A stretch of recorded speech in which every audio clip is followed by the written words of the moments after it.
अब हम स्टडी करेंगे स्ट्रक्चर ऑफ ओपैम्प। तो बेसिकली अगर मैं ओपैम्प के स्ट्रक्चर के बारे में बात करूं तो ओपैम्प में टोटल आपके 4 ब्लॉक्स होते हैं। 2 ब्लॉक्स उसमें से वही हैं जो हम प्रीवियस लेक्चर्स में स्टडी कर चुके हैं, दैट इज डिफरेंशियल एम्पलीफायर के। और उसके बाद एक ब्लॉक है आपका लेवल शिफ्टर का और एक ब्लॉक है आपका पावर एम्पलीफायर का। तो ये सारी चीजें हमें ब्रीफ में पता है या बहुत डिटेल में पता है, सारी चीजें हम स्टडी कर चुके हैं। तो ये सारी चीजों को बस कनेक्ट करके ही हम एक ओपैम्प को बनाते हैं। तो यहां पर सबसे पहले मैं स्ट्रक्चर बना देता हूं, उसके बाद हम एक एक करके उन चीजों को रिवाइज कर लेंगे जो ऑलरेडी हम स्टडी कर चुके हैं। तो बेसिकली जो हम लोगों ने अभी यहां पर स्ट्रक्चर बनाया है ये आपका ओपैम्प का बेसिक स्ट्रक्चर है। यहां पर आप देख पा रहे होंगे differential amplifier 1, differential amplifier 2, level shifter and power amplifier. तो बेसिकली जो आपका डिफरेंशियल एम्पलीफायर 1 है वो है आपका ड्वेल इनपुट बैलेंस आउटपुट, जो हमने प्रीवियस लेक्चर में भी स्टडी कर रखा है। तो डिफरेंशियल एम्पलीफायर 1 है हमारा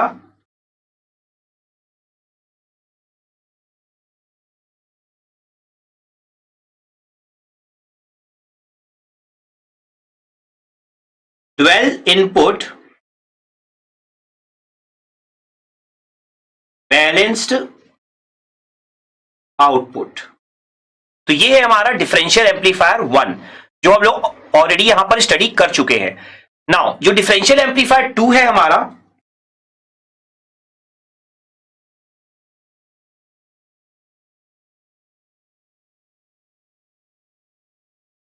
ये है हमारा ड्वेल इनपुट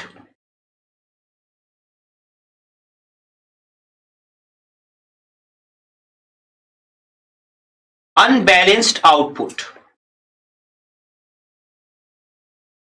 तो जब हम लोगों ने डिफरेंशियल एम्पलीफायर डिस्कस किया था तो डिफरेंशियल एम्पलीफायर में हम लोगों ने यह डिस्कशन किया था कि जब हम लोग ड्वेल इनपुट बैलेंस आउटपुट लेते हैं तो वहां पर आउटपुट में, एम्पलीफायर के आउटपुट में कोई भी डीसी बाइसिंग वोल्टेज आपको नहीं मिलता है। लेकिन जब आप ड्वेल इनपुट अनबैलेंस्ड आउटपुट लेते हो तो एम्पलीफायर के आउटपुट में आपको DC biasing supply, DC biasing voltage भी आपको मिल जाता है।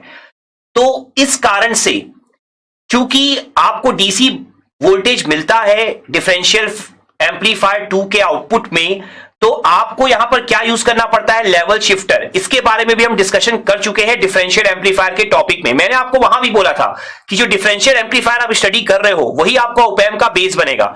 तो डिफरेंशियल एम्पलीफायर 2 में चूंकि आपका ड्वेल इनपुट अनबैलेंस्ड आउटपुट है, तो अगर यहां पर मैं आउटपुट का नाम दे दूं, सपोज करिए अगर मैं इसे दे रहा हूं V1, इसे दे रहा हूं V2, तो ये जो आपका V2 आउटपुट होगा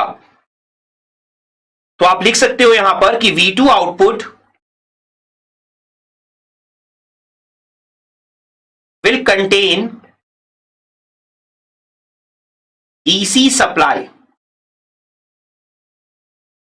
voltage.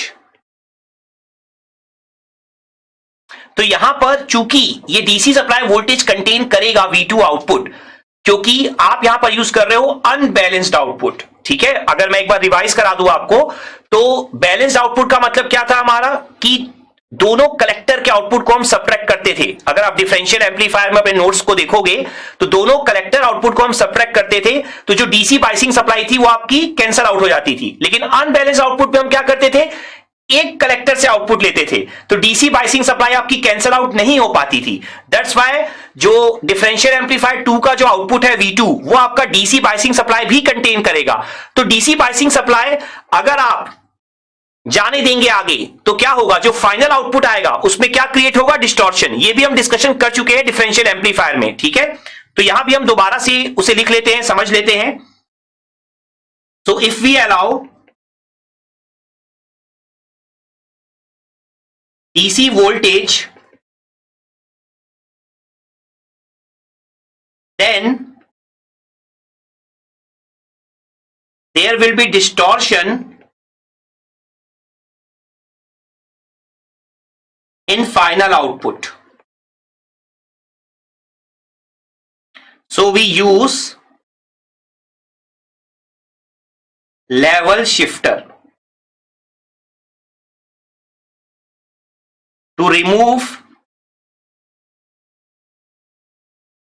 DC voltage.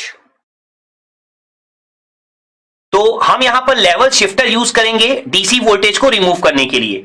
Level shifter basically होता क्या है? लेवल शिफ्टर आपका एक कॉमन कलेक्टर एम्पलीफायर है।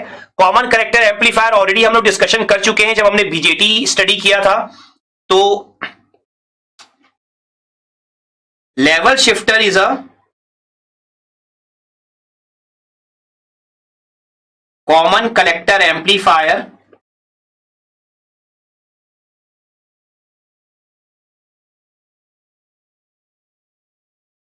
एक और पॉइंट यहां पर मैं और डिस्कशन करूंगा आपके साथ, थ्योरिकल पॉइंट है अगेन, कि जो लेवल शिफ्टर आपका होता है उसका जो इनपुट रेजिस्टेंस है वो बहुत ज्यादा हाई आप लेकर चलते हो।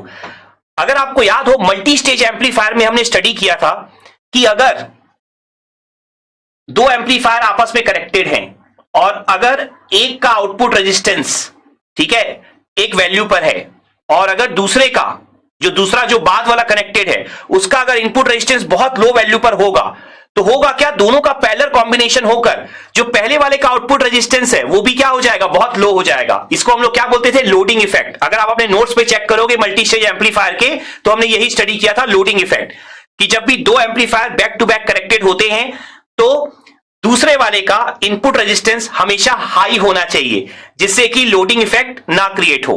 तो यहां पर जो लेवल शिफ्टर होता है ना उसका इनपुट रेजिस्टेंस जनरली हम बहुत ज्यादा हाई लेकर चलते हैं, ठीक है। तो input resistance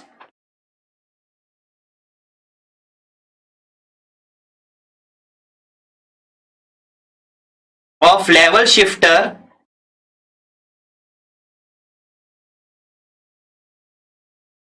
is very high such that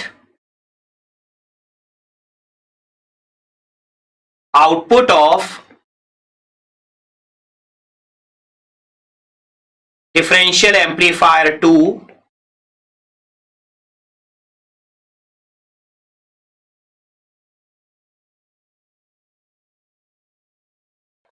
does not face any loading effect.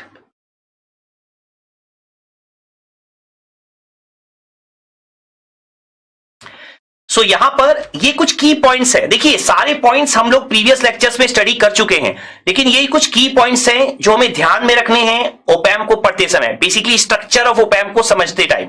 तो यहां पर अगर आप देखेंगे अब लेवल शिफ्टर हमने समझ लिया कि कॉमन करेक्टर आप यूज करते हो। उसके बाद लेवल शिफ्टर में हमने ये भी जान लिया कि लेवल शिफ्टर का जो इनपुट रेजिस्टेंस है वो बहुत हाई होता है जिससे कि डिफरेंशियल एम्पलीफायर 2 जो है वो लोडिंग इफेक्ट फेस नहीं करता है। इसके बाद हमारा है पावर एम्पलीफायर। तो पावर एम्पलीफायर यहां पर क्या है, तो जो सबसे लास्ट ब्लॉक है हमारा power amplifier,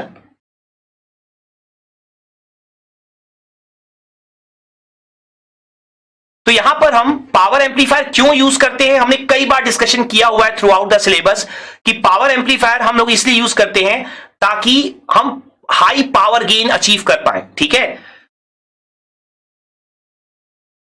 for high power gain हम लोग पावर एम्पलीफायर यूज करते हैं, ये हम लोगों ने बहुत बार स्टडी कर रखा है। लेकिन कौन सा पावर एम्पलीफायर हम यहां पर यूज करते हैं उसका नाम मैं यहां पर आपको बता देता हूं। Generally complementary symmetry push pull amplifier